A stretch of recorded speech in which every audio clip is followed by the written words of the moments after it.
Livro Reconhecer o Enviado de Deus, Pedro Dong. Capítulo 4. Tema desta semana: a autoridade do apóstolo na igreja. Meta de hoje: leitura das páginas 59 a 61. O ensinamento dos apóstolos. Lembre que, no começo do livro de Atos, os irmãos em Jerusalém perseveravam na doutrina dos apóstolos e na comunhão, no partir do pão e nas orações. Atos 2:42. Os apóstolos são de suma importância para a igreja, pois além de enviados para levantar igrejas, sua comissão também é dispensar a palavra de Deus, ou seja, os ensinamentos saudáveis para que a igreja caminhe no centro da vontade de Deus. Essa era a preocupação de Paulo para com as igrejas. Em sua primeira viagem missionária, Paulo e Barnabé viajaram pela região da Galácia, pregando o evangelho e levantando igrejas. Quando voltaram, receberam a notícia de que alguns indivíduos que desceram da Judéia ensinavam aos irmãos: se não vos circuncidardes segundo o costume de Moisés, não podereis ser salvos. Atos 15:1. Houve grande contenda da parte de Paulo e Barnabé com esses indivíduos conhecidos como judaizantes, judeus crentes que ainda guardavam os costumes da lei, pois eles estavam fazendo o que os irmãos na igreja da Galácia deixassem a graça para ser escravizados pela lei, como o próprio Paulo lhes disse: para a liberdade foi que Cristo nos libertou. Permanecei, pois, firmes e não vos submetais de novo a jugo de escravidão.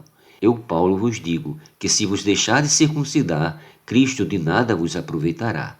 De novo testifico a todo homem que se deixa circuncidar que está obrigado a guardar toda a lei. De Cristo vos desligastes, vós que procurais justificar-vos na lei.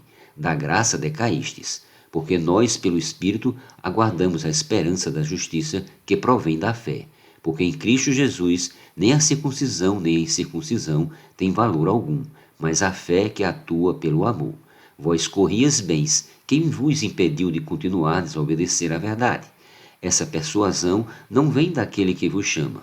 Um pouco de fermento leveda toda a massa. Gálatas capítulo 5, versículos do 1 ao 9. No começo da epístola, Paulo mostrou aos Gálatas que aquilo que ele, como apóstolo enviado por Deus, lhes havia ensinado era doutrina saudável e correta, e que os judaizantes ensinavam, ele chamou de outro evangelho. Admira-me que estejais passando tão depressa daquele que vos chamou, na graça de Cristo, para outro evangelho, o qual não é outro senão que alguns que vos perturbam e querem perverter o evangelho de Cristo. Mas ainda que nós, ou mesmo anjo vindo do céu, vos pregue evangelho que, valendo o que vos temos pregado, seja anátema. Assim como já dissemos e agora repito, se alguém vos prega evangelho que vá além daquele que recebestes, seja anátema. Gálatas capítulo 1, versículos do 6 ao 9.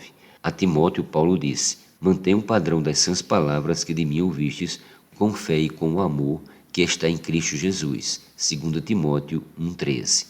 Paulo se preocupava muito com a palavra que a igreja estava recebendo, pois sabia que isso faria toda a diferença para seu crescimento saudável. Em outra situação, ele pediu a Timóteo que permanecesse em Éfeso, como vemos. Quando eu estava de viagem rumo da Macedônia, te roguei permanecesses ainda em Éfeso para demonstrares a certas pessoas a fim de que não ensine outra doutrina, nem se ocupe com falas e genealogias sem fim, que antes promove discussões do que o serviço de Deus na fé. 1 Timóteo capítulo 1, versículos do 3 ao 4. A palavra do apóstolo promove a obra de Deus, mas em Éfeso havia pessoas ensinando outra doutrina, não a doutrina ensinada pelos apóstolos, a boa e sã palavra de Deus, mas um ensinamento que promovia discussão. Se alguém ensina outra doutrina e não concorda com as sãs palavras de nosso Senhor Jesus Cristo e com o ensino segundo a piedade, é infatuado, nada entende, mas tem mania por questões de contendas de palavras e que nasce inveja, provocação, difamações, suspeitas malignas. 1 Timóteo capítulo 6, versículos do 3 ao 4.